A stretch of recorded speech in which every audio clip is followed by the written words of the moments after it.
And this is an Ascribe Coder webinar.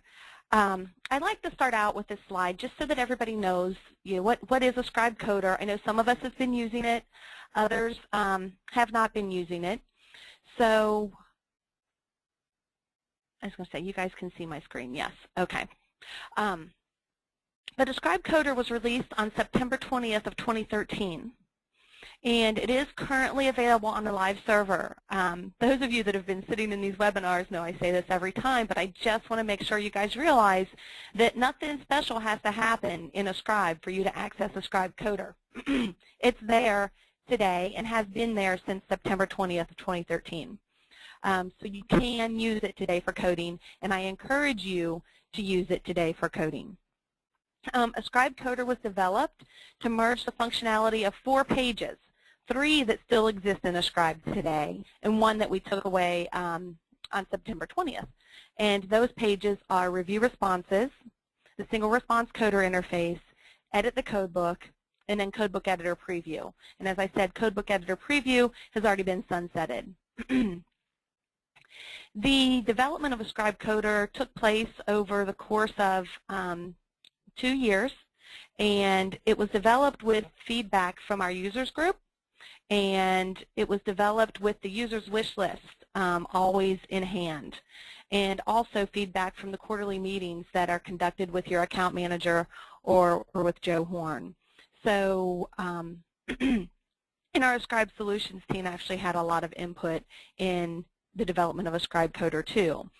And the idea was that we would take all of the requests for these windows and decide which ones made sense for the general population, which would make us more productive, which would make us more efficient, and reduce the number of clicks that it takes for us to do things in most cases. And that's how we developed Ascribe Coder.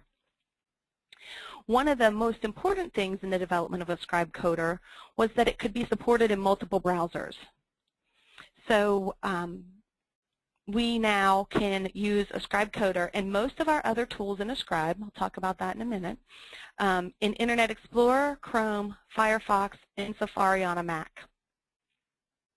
The tools that we can't use, or the tools that are only available in Internet Explorer, are review responses, the single response coder interface, edit the codebook, and phrase analyzer. And I'll say more about that in just a second. All right.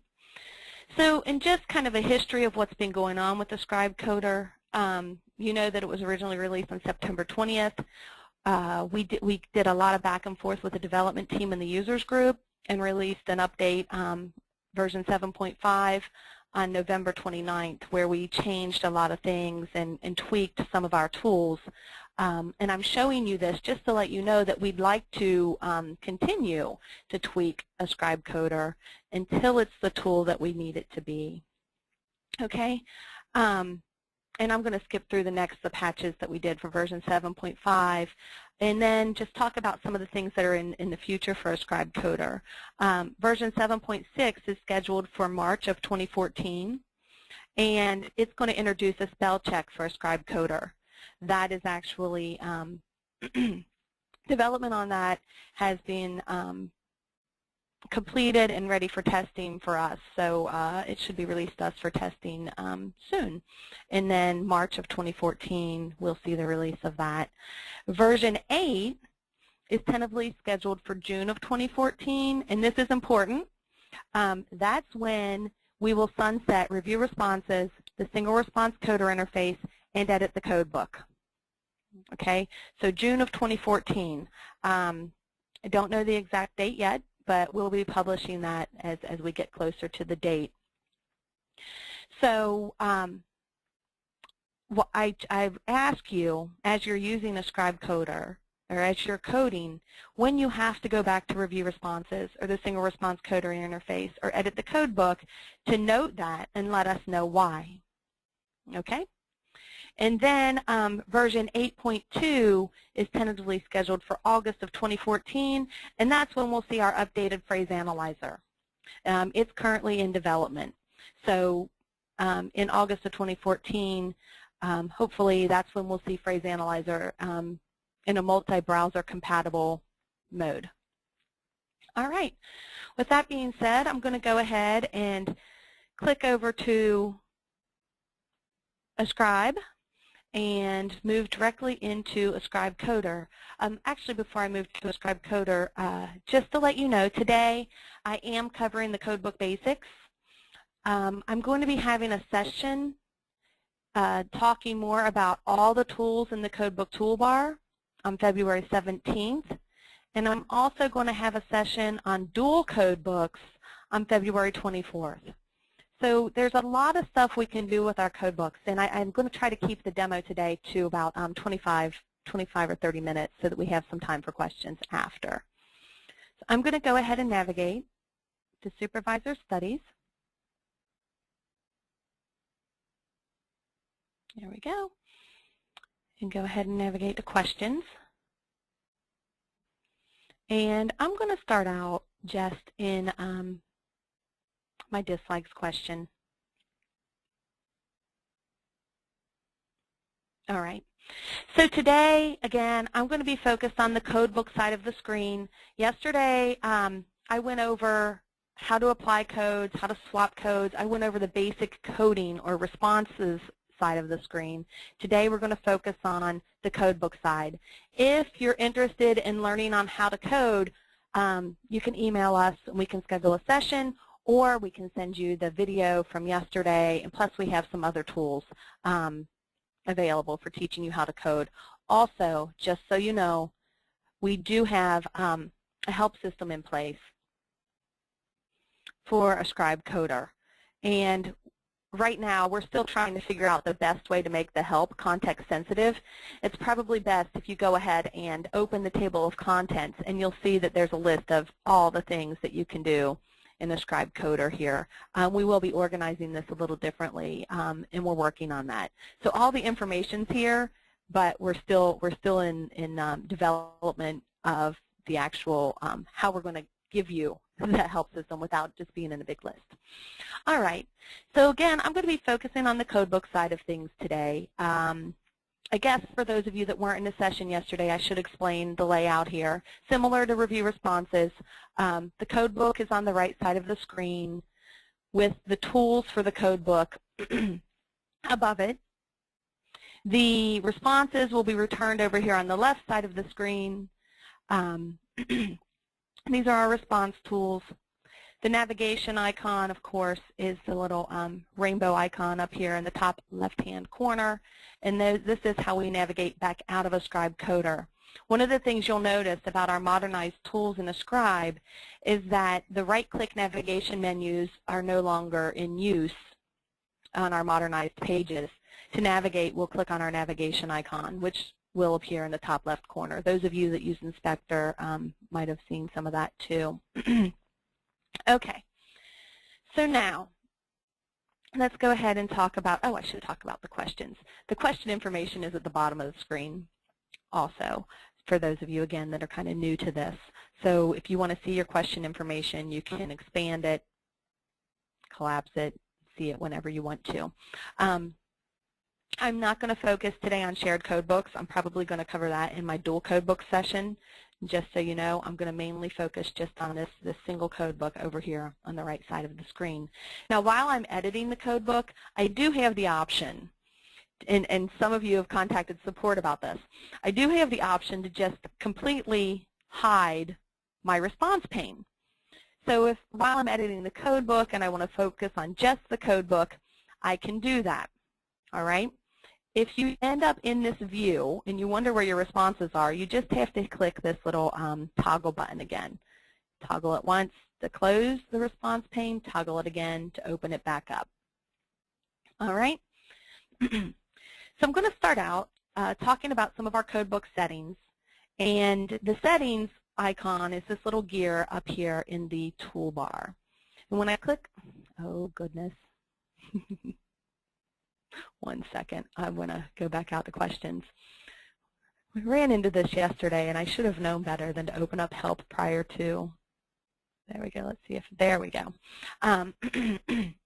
All right, so I'm going to talk about the settings first because I think it's important to talk a little bit about that before we actually get into editing the code book. So my settings, I've always got my output ID and my counts turned on, but by default, when you first navigate into the Ascribe Coder, I believe it looks more like this, okay? So I like to turn on my output ID and my counts, and you'll see that instantly you can see it put them the output IDs and the counts, percentages behind each code here. One thing to note when you turn the counts on, the count here is, or the percentage here is based on the total responses. So the percentage is based on 348. In review responses, the percentage you see is based on what's been coded, so it would be based on 107. And I just want to point that out to everyone. If you need to see the other percentage, you can click on the code and hit information, and it will give you the percentage of, responses coded in here. Okay, and the reason for that is that it renders the screen a little more quickly when we're just giving you the one percentage there. Okay, so notice that in our settings we've got a Show tab. This Show tab affects the code book whether it's locked or unlocked. Okay, so whether the code book's locked or unlocked, we can be showing our output IDs, our counts, and of course the output IDs on our nets as well. So we've got our codes, our nets, and then whether or not we want to see our help. Okay. When the code book is locked, which it is now, this code book is locked, we have an option. We have a number of options. I'm going to go ahead and turn off that Hover Help Tooltips. That kind of drives me nuts while I'm going through here and that little blue comes up. So I'm going to go ahead and turn that off. But one of the things that I wanted to talk about here, when the code book is locked, we have the option to show our codes without their nets. Okay? So similar to what we see today in Phrase Analyzer. So I can say, you know what, I just want to see my codes without the nets, and they're in codebook order. But I might want to put them in alpha order and not reverse my sort. Okay? So you could actually code with your code book in this view. This is only changing the view of the code book. You're not permanently changing anything.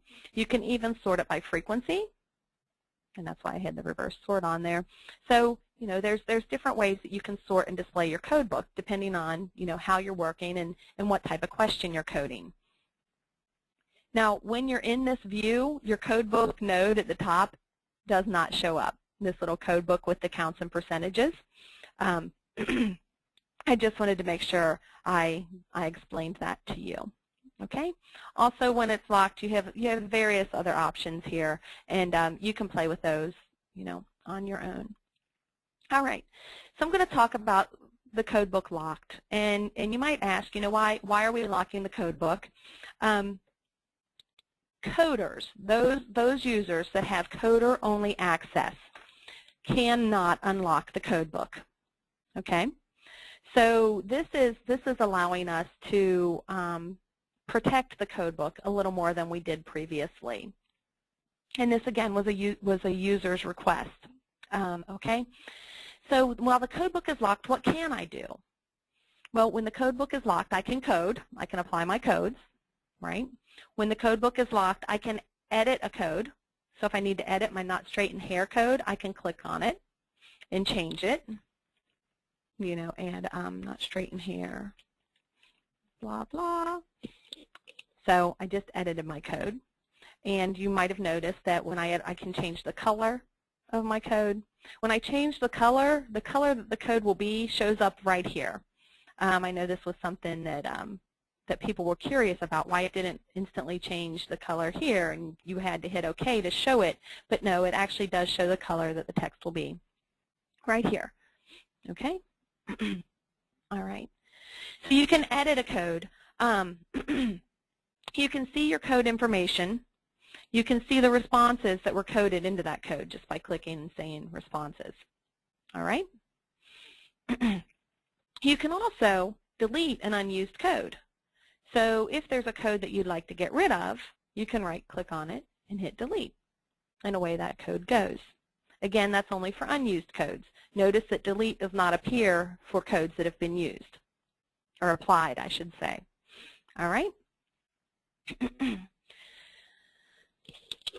You can also insert a new code. So if I need to insert a code between 401 and 402, I can choose Insert Code and then add my new code right here. All right. Again, I'm doing all of this with the codebook locked. So I can edit a code, I can insert a new code. I can delete an unused code with the codebook locked. One of the newer things that we've added is the ability to actually edit your codebook using your keyboard. So notice when I right-click, I've got this toggle focus. Control-click is also a shortcut to that. And you'll notice that there's also some shortcuts for the information on the code, or to show the parent of the code, which is the net that code's in. For some of our longer code books, that might be helpful. But I'm going to toggle the focus. When I toggle the focus, what that does is it allows me to use my up and down arrow. So it sets the focus on that code, right? So now Coder knows, or Ascribe knows, where my focus is. And I can use my arrow keys to arrow up and down through my code book. Okay, why is that helpful? Well, if I find a code that I want to edit, I hit Enter on my keyboard, and I can now edit my code. Tab, of course, takes me to the various codebook properties. So I can edit my codebook properties, and when I'm finished, I can tab to the OK button, hit Enter, and it takes me to my next one. Okay? Escape will also close the open codebook properties. All right. So again, this just allows us to quickly go through and edit our codebook, staying on our keyboard. You can right-click and hit Toggle Focus again, and it takes the focus away. All right. That is something that came up. I believe it was in early January, maybe December, that we needed to give users an easier way to edit the codebook, staying on the keyboard. All right, so I want to talk a little more. I think that's enough for the codebook locked. Now let's get into codebook unlocked and talk about that a little bit. So when the codebook is unlocked, you'll notice that instantly we get 4 new tools. These tools are only available when we've selected some codes. And the tools are delete, color, renumber, and change case. All right?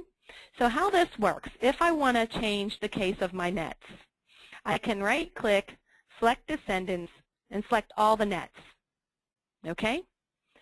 Notice that these buttons are now no longer grayed out, or these icons, they're now accessible. I click on Change Case, and I had put that down there earlier, and say that I want my nets in uppercase. So I hit uppercase. So it changes everything that's selected. Okay? Now I can right-click and deselect all, and maybe what I want to do is select just my codes and make them lowercase. So there we go. Numbering works exactly the same way. If I want to renumber my codes, then I select just my codes, choose renumber, change how I'm going to renumber them, and then hit renumber. I'm using Chrome today, and Charles is working on an issue that came up late last week where in Chrome we're having issues renumbering. So you won't see me renumbering today, but that will be fixed soon. All right, I'm going to right-click, deselect all. So again, these 4 buttons, and the delete button, if you work for a client who likes you to delete all your unused codes prior to delivery, we've now got the option to select all your unused codes. I'm not going to do this in this code book because it's not, I've not finished coding with this yet, but I could hit delete and it would delete everything that's selected. Okay, the most important thing here is that, again, these 4 tools, the delete, color, renumber, and change case, are only available when we've got something selected. It's a little bit different than what we're used to. You know, we're used to just being able to right-click and say renumber, but now this gives us a little more control over what we are renumbering. Okay? All right. So there we go. Julie, I have actually unmuted you now so that if you need to interrupt, you can. All right. So what else about this? So if I want to move a code around in the code book, notice that we've got this little drag bar. This allows me to move codes, and what I've found is that it's easiest if I'm trying to move a code to the same level, right? I should be able to drag this guy out there. So you see, if I drag this guy here, he's going to actually appear at the top level, and if I move him in, you know, he's going to appear at the same level as the code, you know, where I put the blue box tells me where the code is going to go. All right. So we can do that. That's a one at a time thing. So we can actually, you know, move an entire net, or we can move an individual code. All right. What we can't do is drag and drop multiple codes that aren't netted. So how would we move multiple codes? To move multiple codes, what we do is select them, and you can select codes across nets, whatever. You select all those codes, and let's say all of these guys need to go in my miscellaneous efficacy net. I can click on miscellaneous efficacy and move selection into that net. So what it will do is take all of my selected codes and place them in my miscellaneous efficacy net. Notice when I right-click on a net and hit Move Selection, I've got the option for below. If I hit below, then they'll be at the same level. If I hit into, they'll report to the net. Okay? And if I click on a code, I only have one option, Move Selection below. And I saw something pop up that asked if there was an undo, and there is not an undo option when we're moving codes around in the code book. You know, to undo, you would have to move them all back where they go. So in this case, I would probably just drag each one back to where it goes. Okay? All right, so that's how we move codes around in the code book. Let me see, how are we on time? I believe we've got a little more time, so I can talk just a little bit more about this. One of the things to remember is that you deselect before you do your next thing. We do have this handy little message up here that tells us how many codes we have selected. You know, so if we have a large code book, you know, here I only see 2 selected, but there are actually 3. So I know that a third one is actually selected before I color them or do whatever I want with them. The other thing is the color palette is a little more, we have more color options here than we do with the Codebook Unlocked. With the Codebook Unlocked, we just have these colors here. Here we have a few more options. Okay. All right. Cool. Let me see what else we wanted to make sure we talked about. So I talked about sorting codes, you know, while we're coding with the Codebook locked. When the Codebook is unlocked, we are not able to code except for hyperlink coding. Okay, so except for the regular expression coding. So with the Codebook unlocked, I wanted to talk about sorting. I can sort my codebook. And when I sort, it's a permanent sort, okay? So if I sort by description, and I want to sort descendants, what that means is that it will sort the codes that report to the nets as well. And I hit sort, it's going to actually sort, well, it should sort everything alphabetically. Well, maybe. Laura, I think there's an issue in Chrome right now with that. Oh, okay. I thought, okay, cool. Well, that worked last week as well. So you are now able to sort your code books.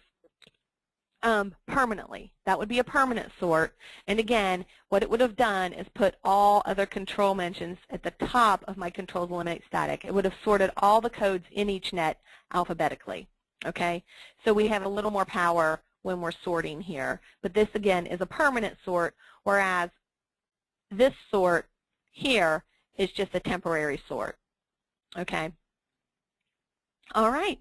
So guys, that's pretty much everything I was going to talk about today with the codebook. I just kind of wanted to talk more about the basics of it, how we can add codes, edit codes, move codes around in the codebook. And I talked about the sort, renumber, color, delete, change case. Yeah. So now I'll actually open the floor to you guys.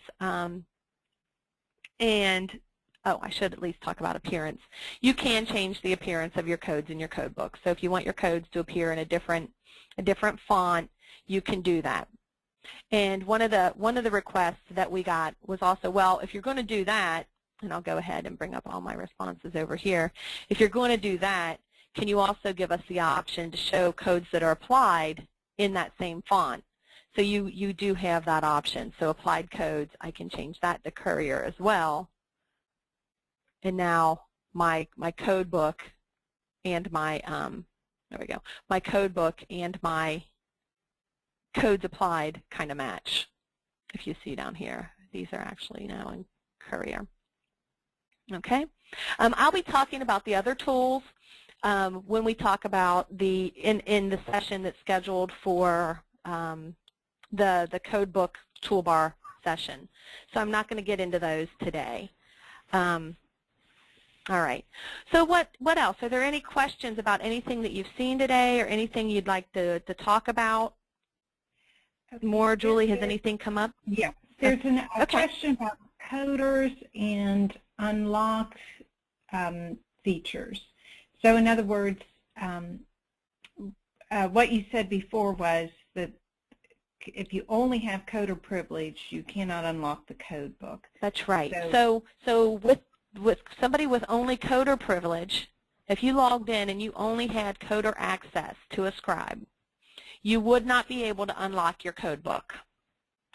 So the features, the unlocked features, these features wouldn't be available, right? And the move features wouldn't be available. The sort feature wouldn't be available. Okay? But the changing, what I did here, you know, changing the font, that would be available. Okay? All right. Okay. Another question about this. Is there any way to completely lock certain coders from editing the code book? Which, I mean, editing, it goes hand in hand. Yeah. Editing meaning, you know, change the code properties? Because coders today with a locked code book can change code properties, and they can add new codes, and they can delete unused codes. So I'm not sure what exactly. Okay. What exactly that means from editing the code book. I'm not sure. Do we need, Julie, do we need to unmute someone so they can? Well, I'm going to have, I sent them a message to, you know, ask a little bit more, explain a little bit more about their question. Okay. Cool. And if you raise your hand, I'm more than happy to unmute you. It's just if I unmute everyone, the feedback becomes so crazy. You know, I like hearing your voices, but it becomes so crazy that we don't really get anything accomplished. There is another question.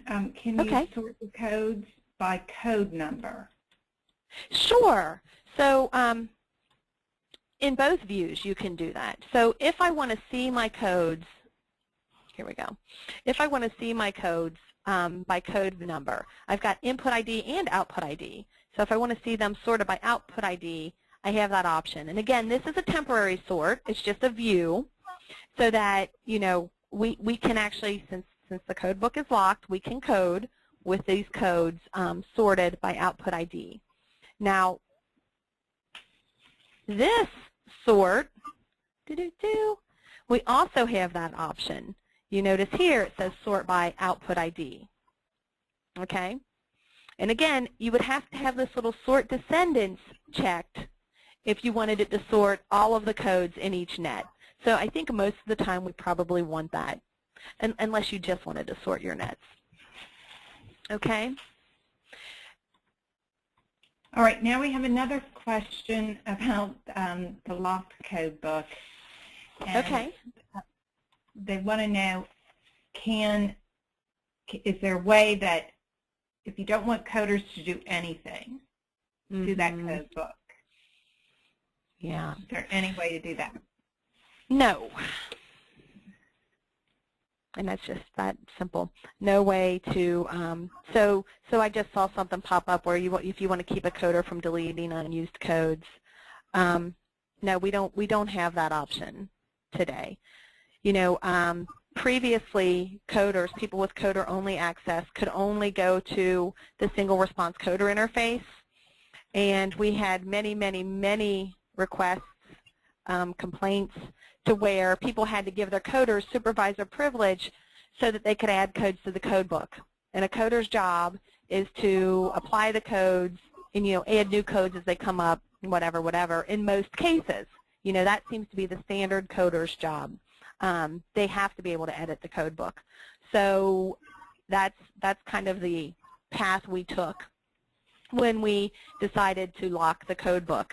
The other thing is, we didn't have the option to right-click a code and delete it when this first came out, when the prototype came out. And it was absolutely crippling to our production teams to not have that.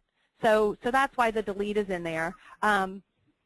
There's still discussions around this because we know that different people manage their coding teams differently, and some people might want to restrict that. So we're still talking about this. But for today, coders can delete unused codes. Does that answer that, Julie? Yes, yes. Okay. Now we have another question. Can we print the codebook for only required questions and not all the questions, which includes codebooks of closed ends? No, and I'll talk more about this print button. I'll talk more about this in a future webinar. But right now, you can print the codebook for this question, or you can print the codebook for all the questions in this particular study. Okay.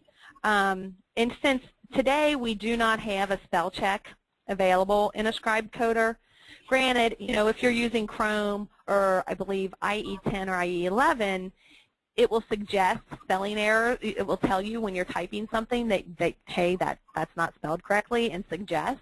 But we don't have an overall spell check. So that's why we have this Word document, all codebooks in a study. So we can pop all of them into a Word document, spell check them there just to do a double check. And then if we find some misspellings, go back in and change them. Okay. There's a question, can you print the codebooks in color? We'll talk more about that. Yeah, we'll talk about that. So anything right. else about what we've seen today? Yeah, it's refreshing. Do you still need to refresh the screen to see the codebook edit someone else did? No, and let me explain that a little bit. So in Ascribe Coder, as I code, you'll notice that when I apply a code, automatically, you see my controls frizziness count went up. So it updates as we go, okay? So that's one good new thing about Ascribe Coder. Don't have to refresh our screens to update our numbers. But I know that's not the question. The question is, how do I see if Julie is editing the codebook while I'm coding? How do I see Julie's edits?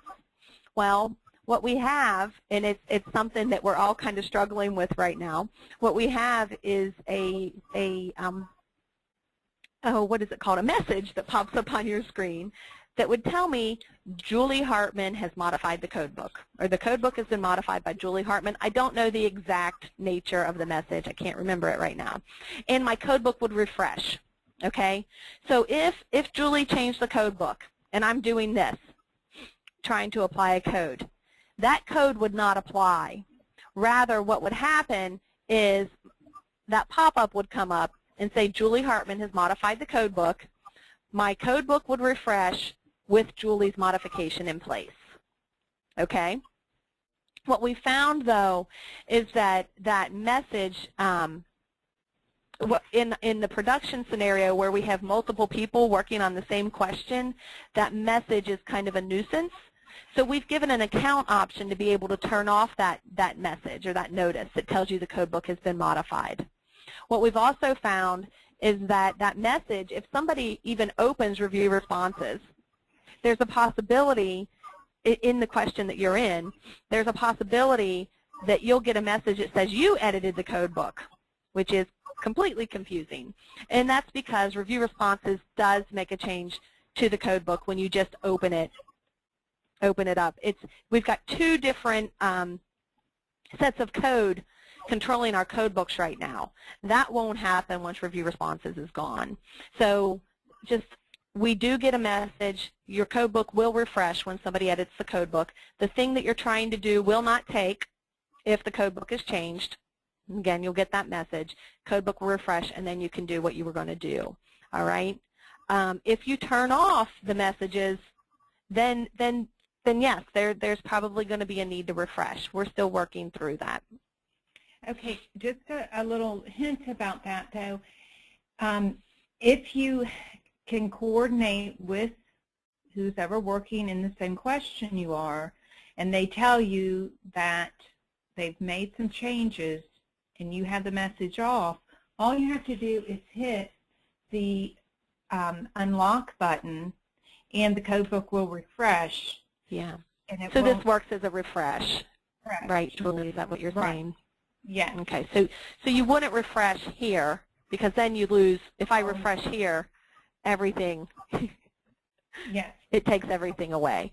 So I would just hit refresh here. I would just unlock it and relock it. And again, that's only if you turn the message off at the account level. An administrator has to do that. Okay? All right.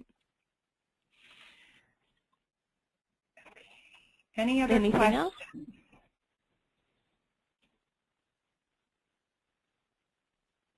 Okay. Can you change the view of where the tools are for responses and codebook windows? Okay, so you want to be able to move the toolbar? No, you cannot. Another common question is, can I put my question information at the top of the screen? No, not today. Oh, and I should tell you guys, I've actually got the logo turned off. So your screen, you'll probably have a logo at the bottom of it, the Ascribe Coder logo. I turn that off when I'm doing my demonstrations to have a little more screen real estate. So that's why you're not seeing the logo at the bottom of the screen. Yeah, Julie, we can put that in as a request. Would they like to see the toolbar? I wonder where people would like to see the toolbars. It's interesting.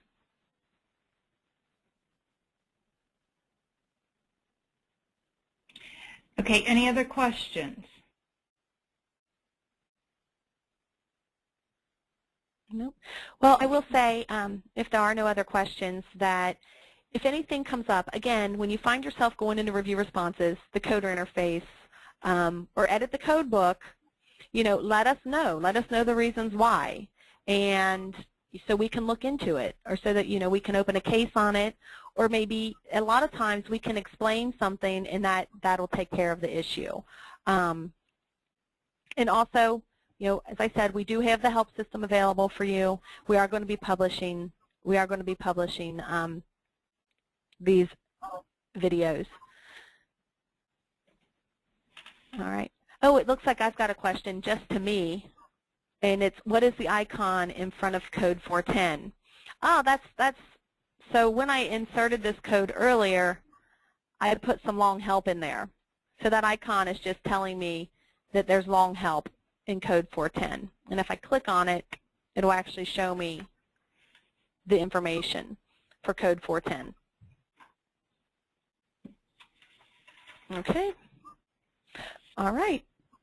Well, guys, thanks for your time today. If you have any other questions, issues, run into anything, suggestions, or just want to chat, you can contact support, send an email to myself or Julie or Antoine, give us a call, and we'll do our best to help you figure it out.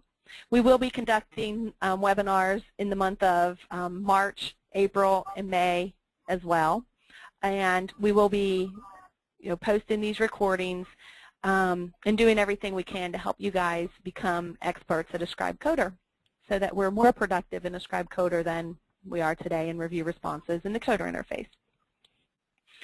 Thanks, everyone.